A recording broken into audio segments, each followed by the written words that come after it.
Hey guys, welcome back to another episode of the Music Den. I'm your host Armando Venditti. Hoping you guys are having a good day, and above all else, that you're indeed looking after yourselves and one another. Today, ladies and gentlemen, before I get into the topic of another fantastic episode that we're going to do, I want to welcome back to the channel Mr. Jim Bricker. How's it going, Jim? As he raises his I eyebrows. I'm doing okay, thank you.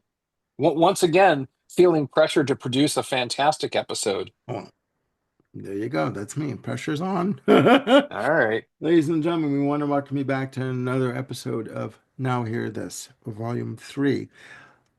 Jim has very graciously put together a list of 6 albums that have been released between February and March of 2025. And looking at this list, it is eclectic to say the very least. So without further ado, I will pass the virtual mic over to Jim and we will be discussing these albums. So, Jim, take it away. Sure. If I recall correctly, we're going to start with Sharon Van Etten and Attachment Theory. Is that right? Yes, we are. Okay. Let's start there. Sharon has been around since about 2009, and she really began getting some notice with her 2010 album entitled Epic. I think she's most well known for a song that she has called 17 that I think came around like middle of the last decade. Anyway, she's got a new album out with basically a new band, and it's tagged as Sharon Van Etten and Attachment Theory. That's the name of the band, that's the name of the album, and this is a band.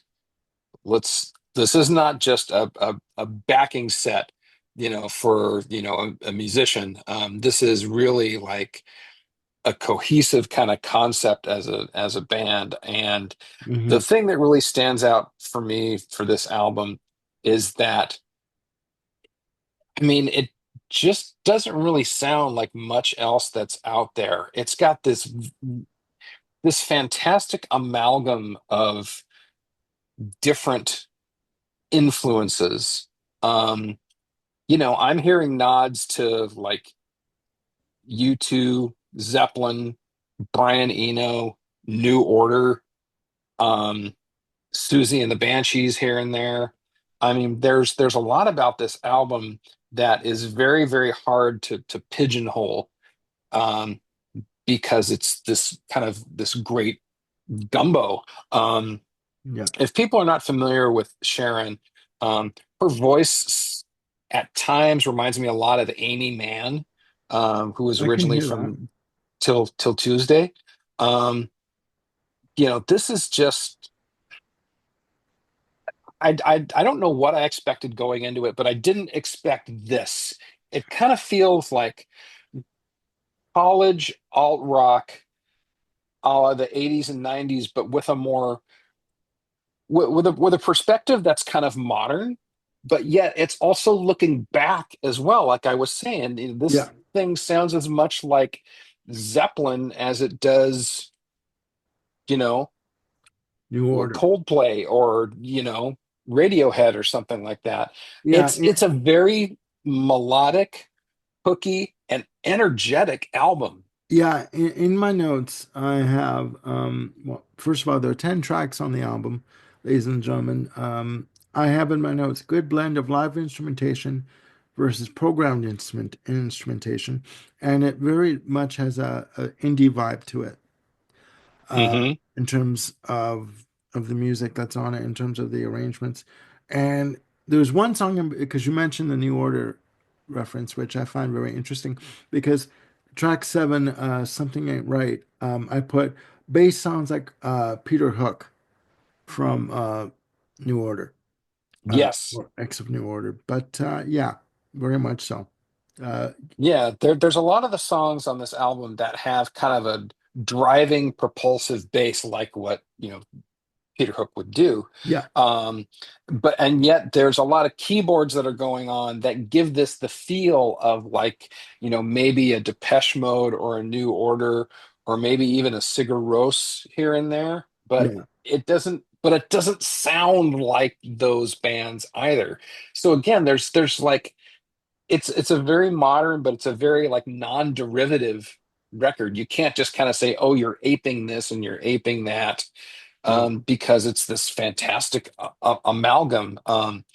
Other folks out there in the interwebs have called this, kind of a gothic feeling album, which, I can hear Slightly elements. tinged goth feel. Yeah. Very Yeah, slight. yeah, I kind of. do. Sorry, go ahead. I was going to say the only other description that I wanted to call out that I heard is that there's some mantra-like feelings going on here.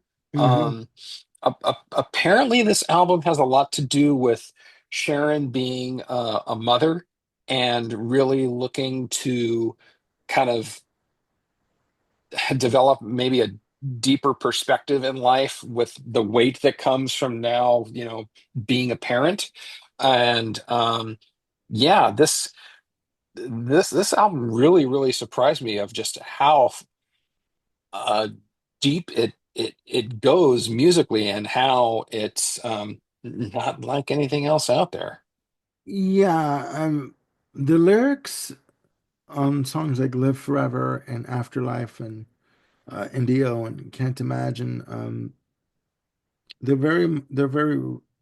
lyrics of introspection and reflection. Yeah. And you can, for me, the instrumentation on this album can be reproduced live. Uh, Oh, yeah. this is not somebody on stage with, a drum machine and, you hit a button or whatever and the drum sequence comes out. Uh, this can be reproduced live. So very organic Yeah, that feeling, but it's a it good gives it combination. that band feeling. Yeah, very much a band feeling. Yeah. No, it's good. It's good. Up next, we have Anushka Shankar Mm. with chapter three. We return to light. There is only coffee in my mug, ladies and gentlemen. We return to light. Six tracks in total.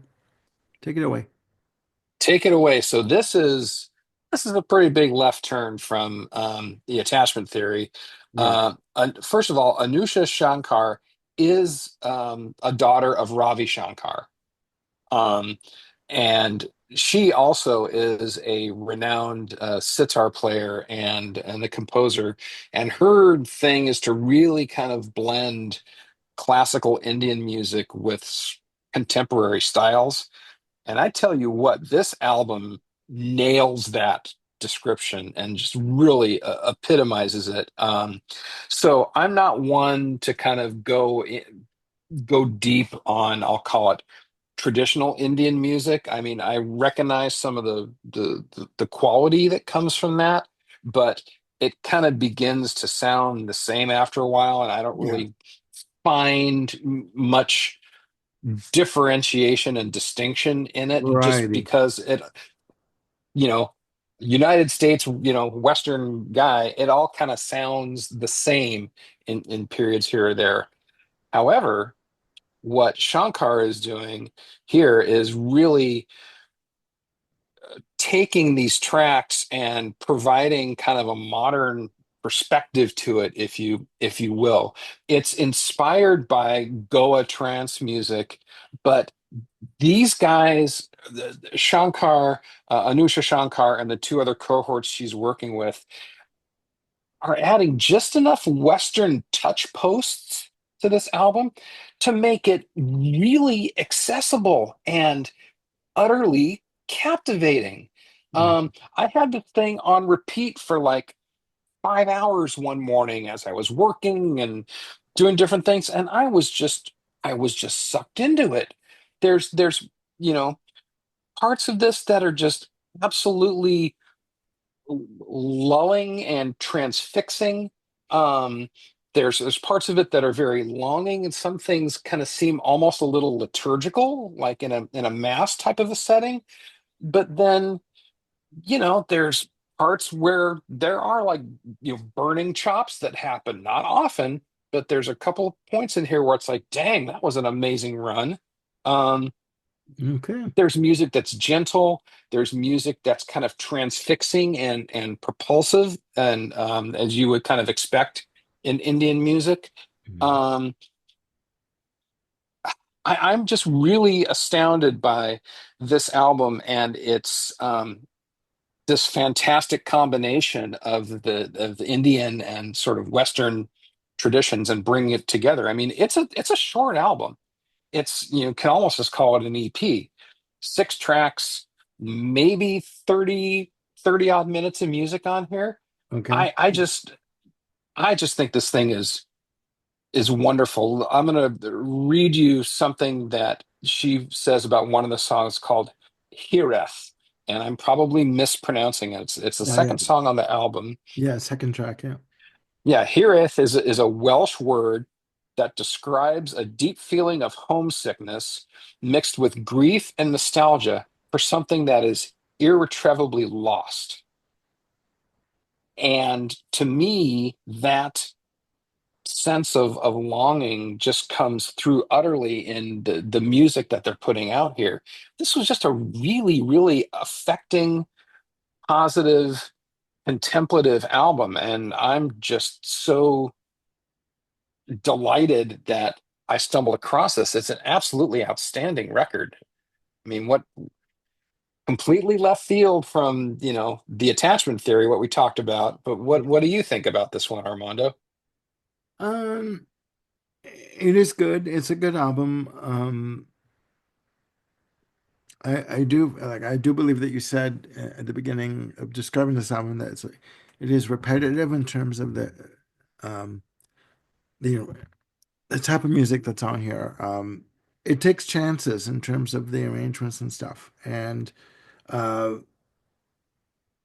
I I like it. I do like it. I mean, I'll be honest with you. I do need to be in a certain mood to listen to it. Um, Oh, absolutely. but um, this is not an ass shaker of an album in the what I call the traditional sense. But it has something for you if you want to be taken away. Like you said, you had it on for 5 hours, I believe you said, on repeat. Yep. Good Lord, man. It's the It just had me in a zone, and I was just yeah. really entranced with it. I can see that because I mean to me it's almost thematic in that it starts off with the track Daybreak. So it's like you're Hmm. starting at the beginning of your day and it takes you through a journey through, I would say, through the course of an individual's day. And um, you know, it ends with we return to love, meaning that it sort of ends with the end of an individual's day, Hmm. musically. So um yeah, it's very good. It's very good. Again, It's all instrumental.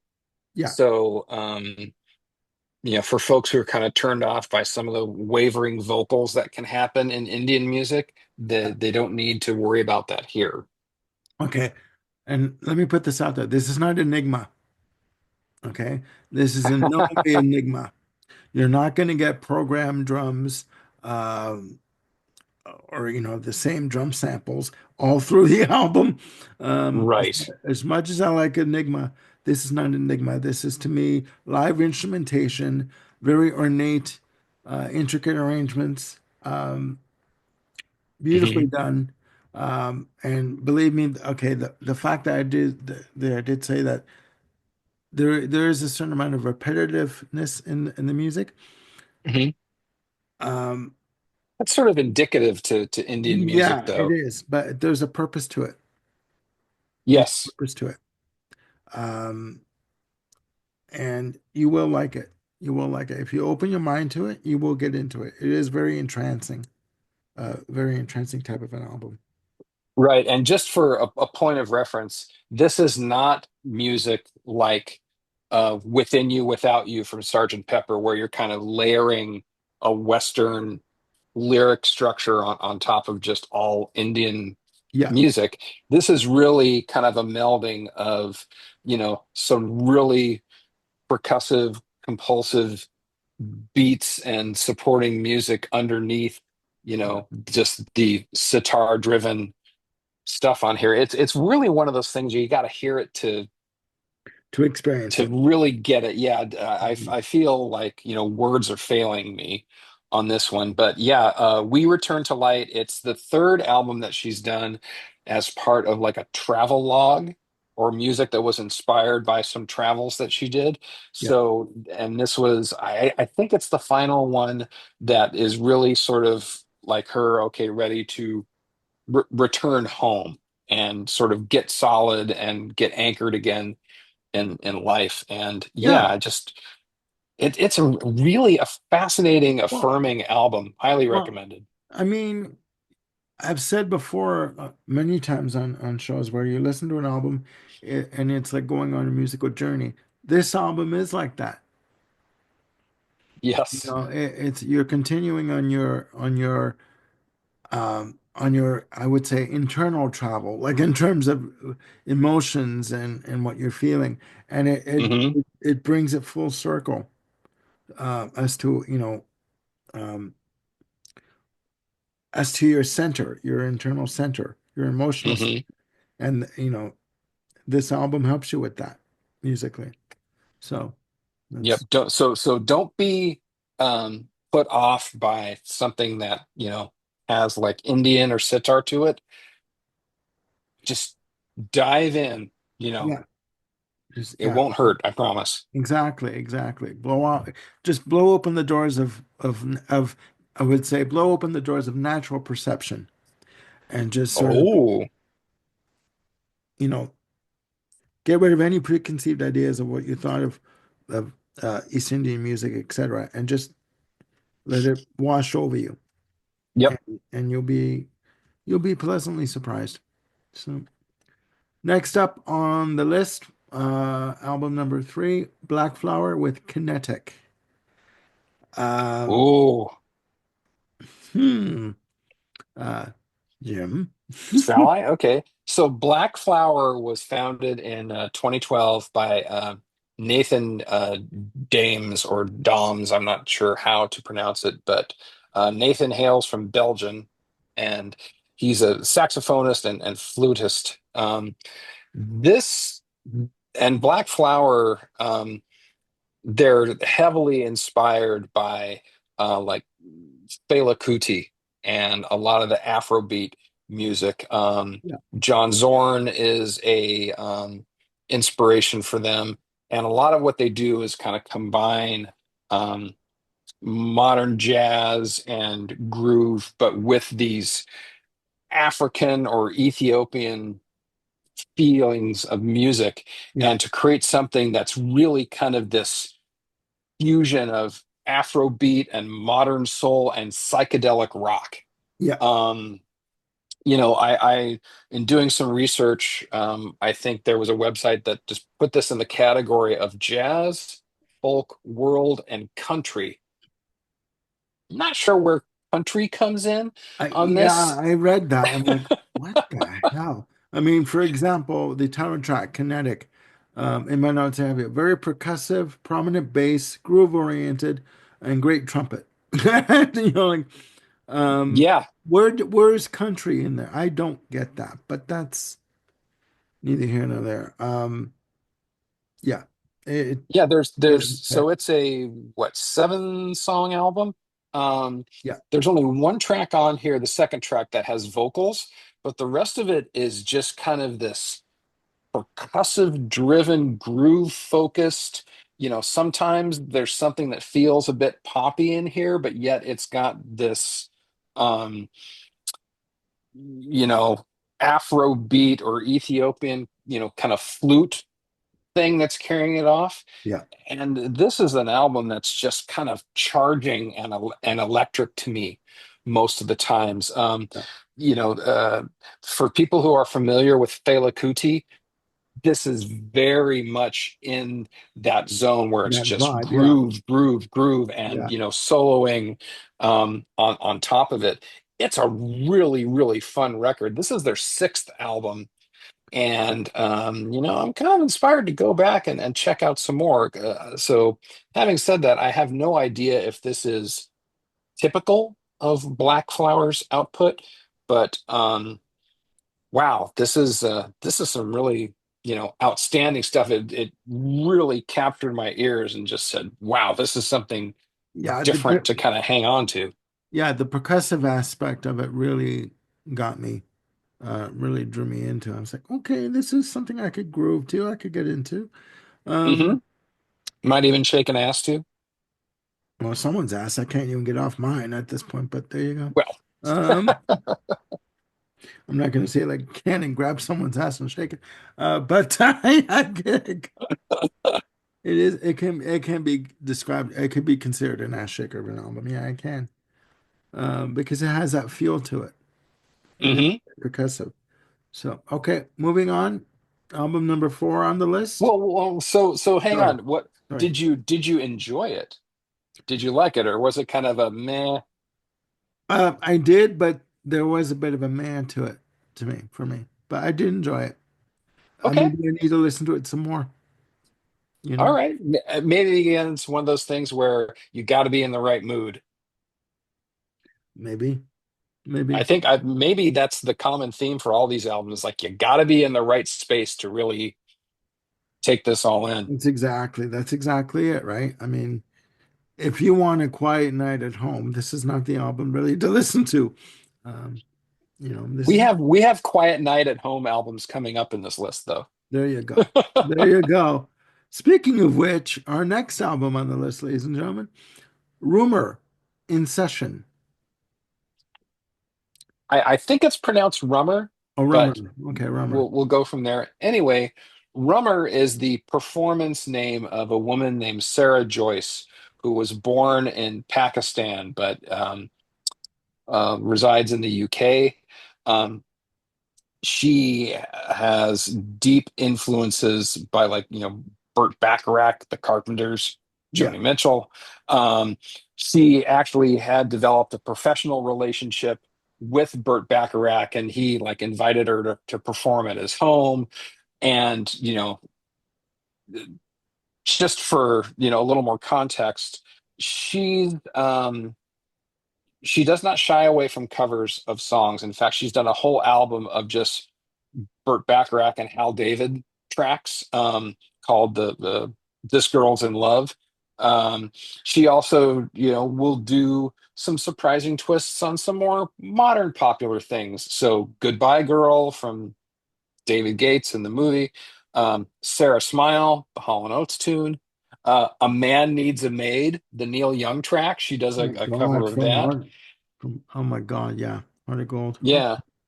from This Harvest. Yeah. album, Yeah. yeah, from Harvest, I think. Yeah. This is unapologetically pop music, a la the 70s. Yeah. She's got a voice very much like Karen Carpenter, but maybe a tad more soulful. Um, I if people like Adele and how Adele approaches things, I think, it is not a very long walk to get to Rummer and say, oh, I can recognize those quality pipes and that singing voice. But Rummer is way more entrenched in that old school golden era of 70s, melody. It's poppy, but it's soulful. It's in my notes, yeah. I listened to the album as a whole. I really didn't pick out specific tracks, but at Mhm. whole album I put great voice, jazz tinged adult contemporary Yeah. in terms of, and I did there is one track, the Fade of the Fireflies. I put nice use of brushes on the snare in terms hmm of the drums. So yeah, very much jazz influenced album. There are nine tracks in total. Uh, this album for me needs to be listened to um, as a whole piece. Uh, hmm there's not one song that and I mean this in a good way. There's not one song that stands out above the rest. It needs to be taken in as an entirety, in its entirety. Um, Yeah. to experience it. Is there a Hmm. song on here that stands out to you? Um,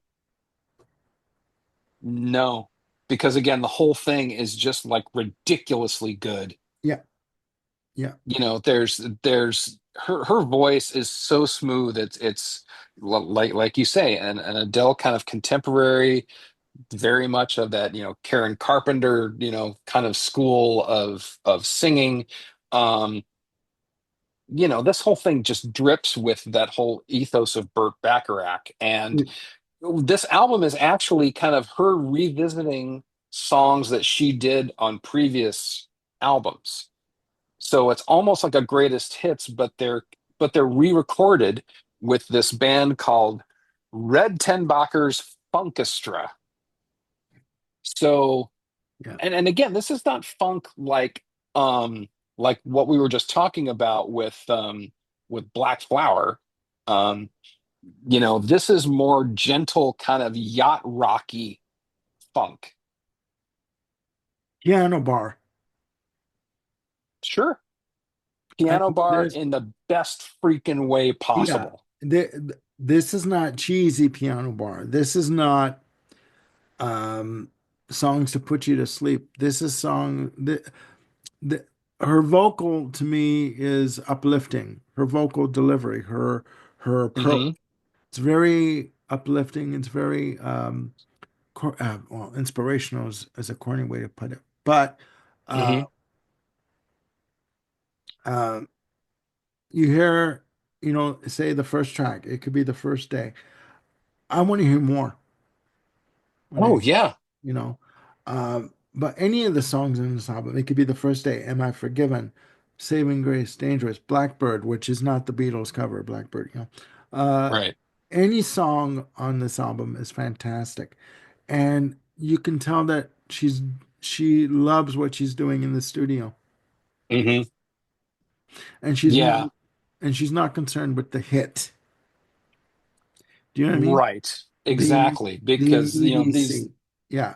yeah, I mean, these songs they're not modern hit recordings. We're talking stuff that's just dripping Dripping. with that, Burt Bacharach, Hal David sense of harmony, melody, song structure. I mean, these are just freaking great songs.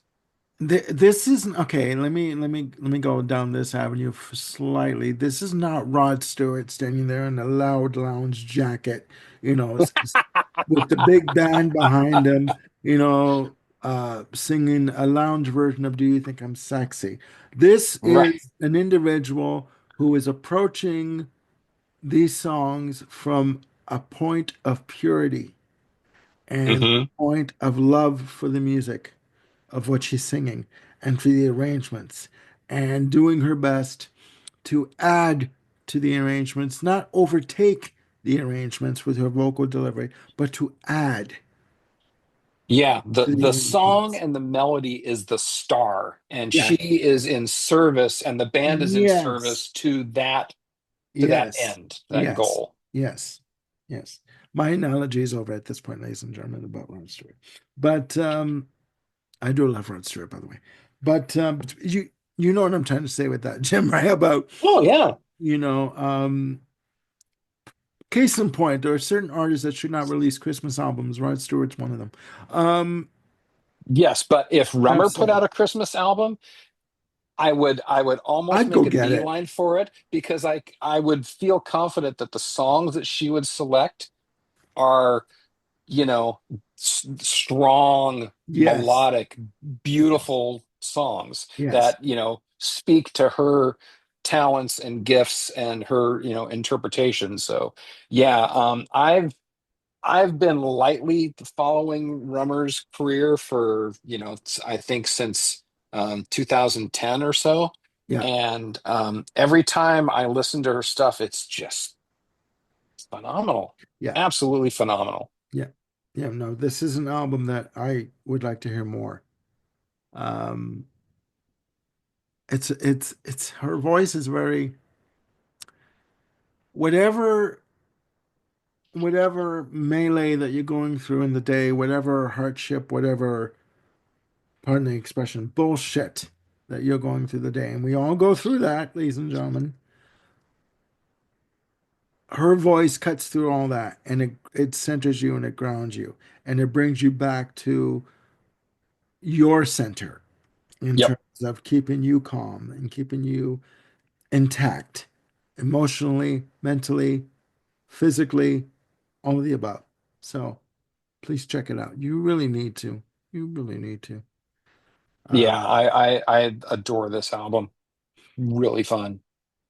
yeah, this is an album that I will be checking out more. Album number 5 on the list, ladies and gentlemen. I hope I say this right. Matthias Eich, spelled I, E-I-C-K, I with think that's right. I mean, it might be Matthias, but yeah, I think Ike is the right yeah, pronunciation there. with Um, Lullaby. Album is called Lullaby. Lullaby. Yep. Um, Jim. Jim, shall I take it? Okay. So Ike is from Norway. He's a trumpet player. Um, Given the fact that I said Norway and trumpet, knowing that this is on ECM records should not be a surprise. Yes, Um, the because classic this ECM. album, Sorry, the classic ECM cover. That usually yeah, adorns the releases. Yeah. everything about this just screams ECM. So the configuration here is Ike is on trumpet, voice, and keyboards.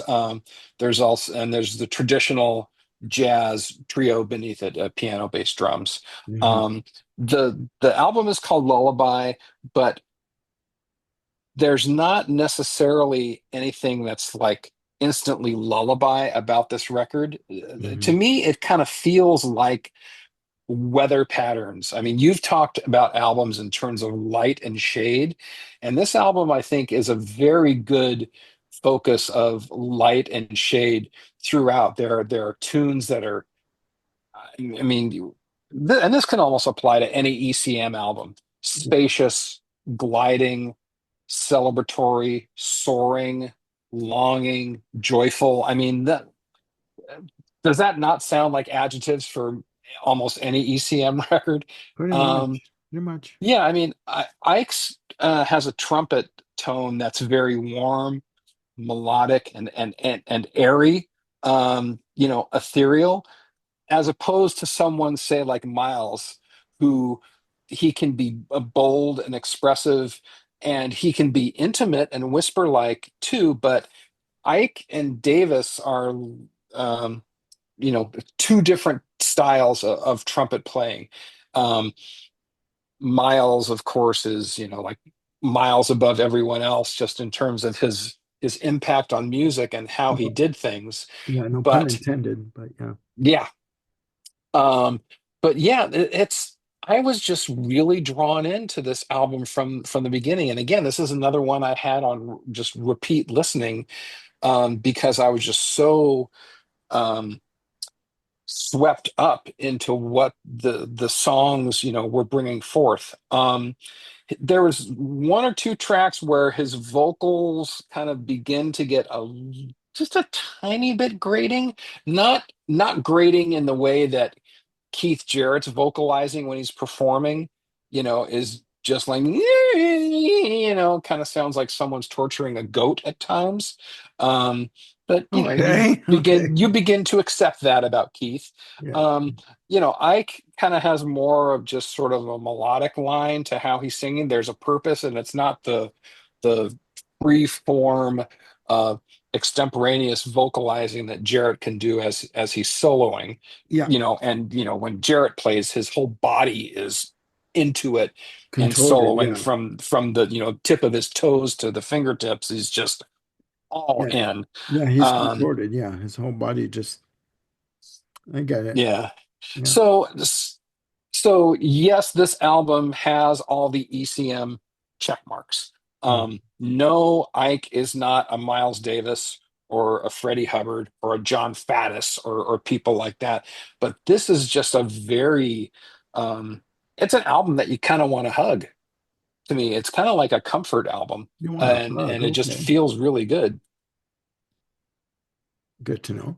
Okay, What okay. what did you think? Um, being from ECM, you know that it's going to be, pretty much. To me, I call it soothing jazz, and I think it's great. I think it's great. Hmm. But Okay. pretty not much different from the way you're describing it. Um, I need to listen to it some more Hmm. because, like I said before, it's, what was I gonna? How was I gonna put it? I need to again. I need to sit with the album some more. But it is to me, it's soothing. It does take you on a trip, like uh, on a voyage musically, and Hmm. it's great. Um, I do like the other albums on the list more, Yeah. but it is a good album. It's a good album. Okay. Yeah. Yeah. Um, Now we come to the crux of the matter of this. The last one on the list. Yes, and I hope I say this right. Ishiko Aoba. Sure, we'll go with that. Yeah, Luminescent Creatures. Yes. Okay. Him. So I was introduced to Ichiko Ichiko. by my son. Um, and he said a couple of years ago, it's like, Dad, you got to hear this album called Windswept Dawn. It is just absolutely phenomenal. Mm, And I'm like, yes, you're right, my son. I did listen to it, and it is absolutely, phenomenal. hmm Ichiko has kind of had this organic growth, and through YouTube and streaming platforms, word of mouth, critical acclaim. Her music is popular in study and ambient playlists on Spotify and I Apple can hear Music. that. Yeah, Yeah. Folks like Sufjan Stevens and Mac DeMarco have, praised Ichiko's work, and they have done some collaborations together. Her work also appears on a Legend of Zelda game soundtrack. I think it's like some, you know, it's not the original Legend of Zelda game, it's some offshoot that's there. But anyway, she's become, you know, pretty popular just through the underground and word of mouth. I mean, I yeah. was shocked to see that she's going to be playing the Fox Theater in Oakland, um, coming up in April, and which may have passed by the time this episode airs. But Yeah. if I were going to be in town, I would try to go to that show just because it's what I'm hearing to me is just stunning. So what am I hearing? It's like Japanese ambient folk, but with nods to classical and jazz throughout. Um, Okay. it's I just in listening to these songs, I just tried to write down a bunch of, adjectives, that I hear for the songs, gentle, soothing, iridescent, beguiling, floating. I Iridescent. mean, Okay. yeah. Okay. Okay. Um, you know, the and to me, and yes, there are vocals on this album. Does it matter to me that it's in Japanese? No, it doesn't matter at all because I'm just like taken up in this whole thing, just the way that when you listen to a Brian Eno album and you can become just completely immersed in what's going on. Yeah. Yeah, Ichiko's album, this one and Windswept Dawn, both, have that effect on me where I'm just kind of pulled in and just wrapped up in this whole thing. Mhm. This album has a flow that's just makes me kind of forget how long I've been listening to it because time just kind of seems to go Vanish. away Yeah. when this album is on. for me. You see, Um, for me, it's the vocals that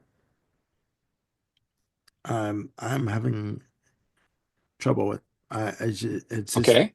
to me they're too it's too distracting personally. But Okay. and I've heard And and and not we're not talking Yoko Ono vocals here. no. No, we're not talking Yoko Ono vocals, please. There's no screeching. There's no cat wailing. There's no you know, it, there's nothing like that. But Hmm. other people say that listening to, say, progressive rock and like in foreign languages is difficult. Um, like Japanese, for example. And for me, Hmm. it's the vocals that I'm having an issue with or having a difficulty with. I need to sit with it some more. But yeah, it is the vocals that throw me off. Um, Okay. uh, musically, it's all what you've described, but it's the vocals that throw me off that are jarring to me. Hmm. Not in a, I don't, God, it's not like nails on a chalkboard, but it is difficult for me to wrap my head around. So let me see if I can paraphrase this. So um, it's just the fact basically that it's in a foreign language that is kind of a hurdle. You don't mind what's happening melodically, Yeah, vocally. It's just the fact that you don't know what these words are. Is that fair? exactly, exactly, Okay. exactly. All right. But you know, musically, it is fine. It is great. It's all about how you described it. But Hmm. it's just again, the vocals are just okay.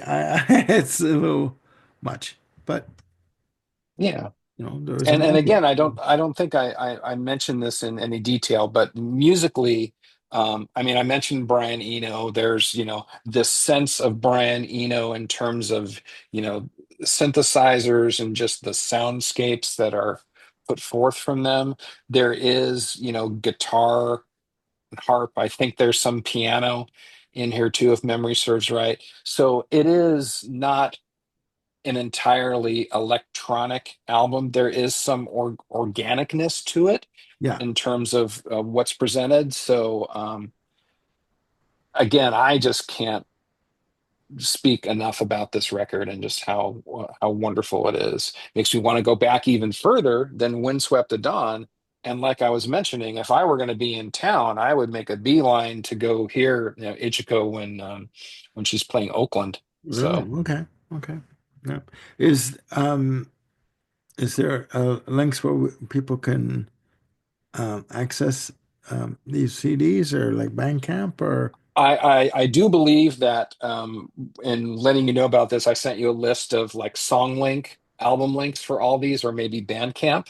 So if you can include those in the notes, yeah. that'd be great for yeah. Because some of these are Bandcamp only, some of these are on, but I think most of them are on every streaming service you can imagine. Okay. Okay. No, that's right. Yeah. So the barrier to entry is really low. They're easily accessible. That's right. That's right. That's right. Yeah. Uh, all right. Well, there you have it, ladies and gentlemen. Now here, there's volume three.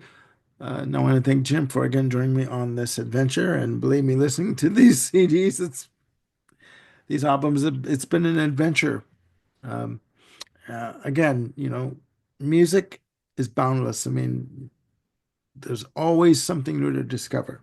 You may not like everything that you hear, which is normal. If you like everything Hmm. you heard, it'd be boring, you know. And it's impossible to like everything that you hear. Sure. So please check out these albums and let us know what you think down in the comments. Again, I want to thank Jim for joining me on this uh, run through of new albums to listen to. And please click like and subscribe and hit the notification bell to keep yourselves on top of any new content we've got coming up. And we will be back with more shows.